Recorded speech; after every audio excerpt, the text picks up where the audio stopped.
오늘의 사연 시작합니다. 안녕하세요. 일단 제 이야기를 시작하기 전에 절대 나쁜 일을 저질러서 갚는 것이 아님을 먼저 말씀을 드립니다. 저는 작은 카페를 운영하고 있는 30대 유부남입니다. 제목에서 언급한 연상의 여자인 아내는 저보다 7살 많고 아직 아이는 없습니다. 나이 차이도 있지만 정신 연령 차이도 많이 나서 가끔은 아내가 아니라 엄마라고 생각이 들 때도 있습니다.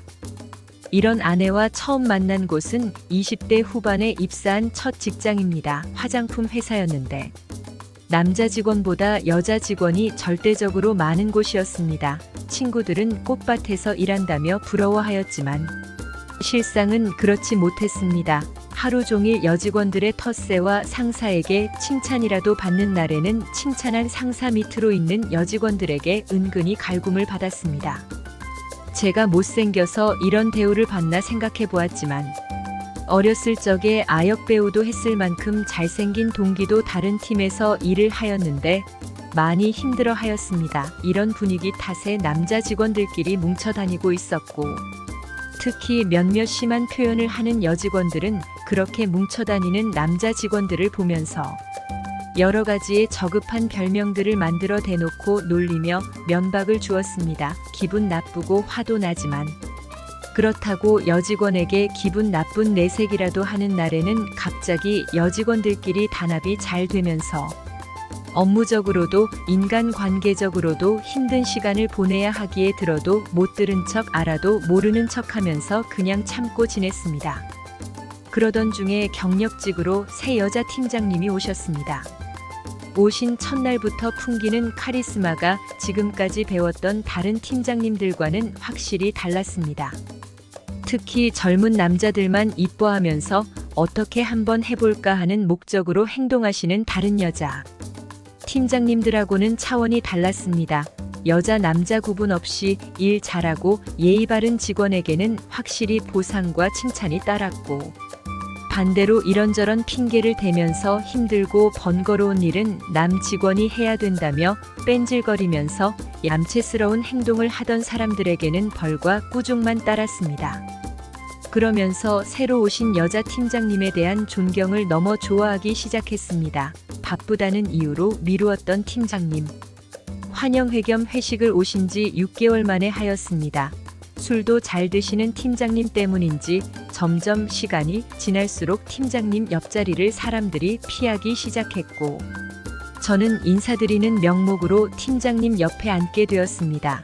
이런저런 이야기를 들으면서 술도 따라드리고 주시는 술도 마셨는데 눈을 떠보니 팀장님 침대에 누워있는 것이었습니다. 어떻게 여기에 왔는지 밤새 무슨 일이 있었는지 기억이 나지 않아서 당황해하고 있는데 거실에서 음식하는 소리가 들렸습니다.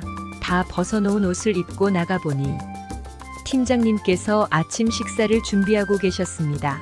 팀장님과 눈을 마주치지 말자 바로 죄송하다고 하였습니다. 괜찮다고 하시면서 제가 사고를 친 것이 아니라 팀장님이 저한테 사고를 친 거라면서 오히려 역으로 저한테 미안하다고 하셨습니다. 젊은 남자인데 늙은 여자랑 시간을 보내서 기분이 나빴던 것은 아니었냐고 하시는데 저도 모르게 사실은 팀장님을 처음 보았을 때부터 좋아했다고 말을 해버렸습니다. 도대체 무슨 생각과 용기로 제 속에 있던 마음을 말했는지 지금도 잘 기억이 나지 않습니다. 팀장님은 어젯밤에도 그렇게 말하더니 정말로 진심이냐고 물어보셨습니다. 진심이라는 말과 함께 그 주말 내내 팀장님과 같이 시간을 보냈습니다. 그날 이후로 팀장님과 연애를 시작하였고 어느 날 갑자기 팀장님 손에 이끌려 사장님실에 가게 되었는데 알고 보니 팀장님이 사장님의 외동딸이자 회장님의 손녀였습니다. 전혀 닮지를 않고 다른 성씨라서 가족일 거라고 생각도 못했는데 오너 일가라는 이야기를 듣고 나니 좋다기보다는 엄청난 부담과 거리감이 느껴졌습니다. 이런 제 마음을 솔직하게 팀장님께 말씀을 드렸고 신경 쓸 것도 없고 달라지는 것도 없다며 지금처럼 편하게 만나고 열심히 회사만 다니면 된다고 하였습니다. 평소처럼 지내보고 너무 부담스럽고 힘들면 솔직히 말하라고 하였습니다.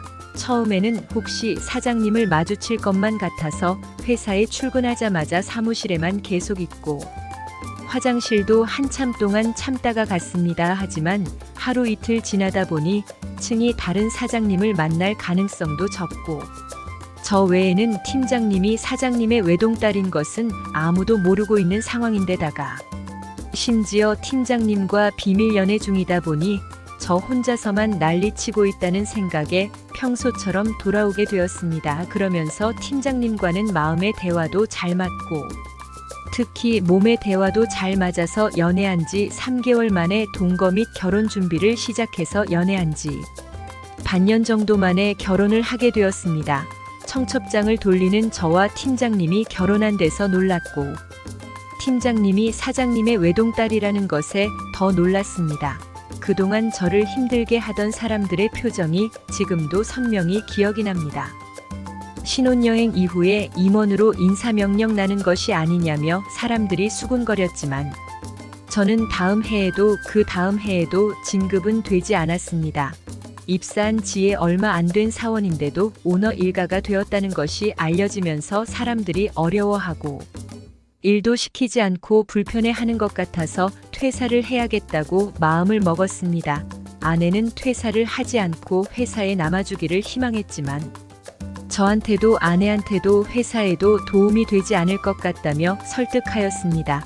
퇴사를 하고 집에서 집안일을 하면서 쉬다가 현재는 신촌에서 작은 카페를 운영하고 있습니다. 아내는 늙은 여자랑 살다 보니 밖에서라도 젊은 여자를 많이 보려고 대학가에 카페를 차렸냐며 농담 반 진담 반으로 장난을 계속 걸어오는데 그럴 때마다 여자를 원 없이 많이 보고 싶었으면 젊은 여직원이 많았던 그 회사를 절대 퇴사하지 않을 거라면서 여자가 많이 보고 싶을 때 다시 회사로 돌아가겠다고 하였습니다. 이렇게 행복하게 결혼한 지 4년 정도 되니 양가 부모님께서도 손주를 기다리고 계시는데 잘 안 생겨서 특히나 아내가 걱정이 많습니다. 본인이 나이가 많아서 안 생기는 것 같다며 요즘 혼자서 많이 속상해하는데 아내가 여기서 사연 영상을 자주 보는 것을 알고 있습니다. 걱정하지도 말고 속상해하지도 말고 그냥 행복하게 지내다 보면 우리에게도 천사가 찾아올 거라 생각하니까 우리 지금처럼 행복하게 사랑하면서 잘 살자. 그리고 많이 부족한 나와 결혼해줘서 고맙고 정말로 많이 사랑합니다. 오늘의 사연은 여기까지입니다. 구독과 좋아요, 알림 설정 부탁드립니다. 긴 글을 읽어주셔서 감사합니다. 구독과 좋아요 꾹꾹 눌러주세요. 알림 설정 꼭꼭 눌러주세요.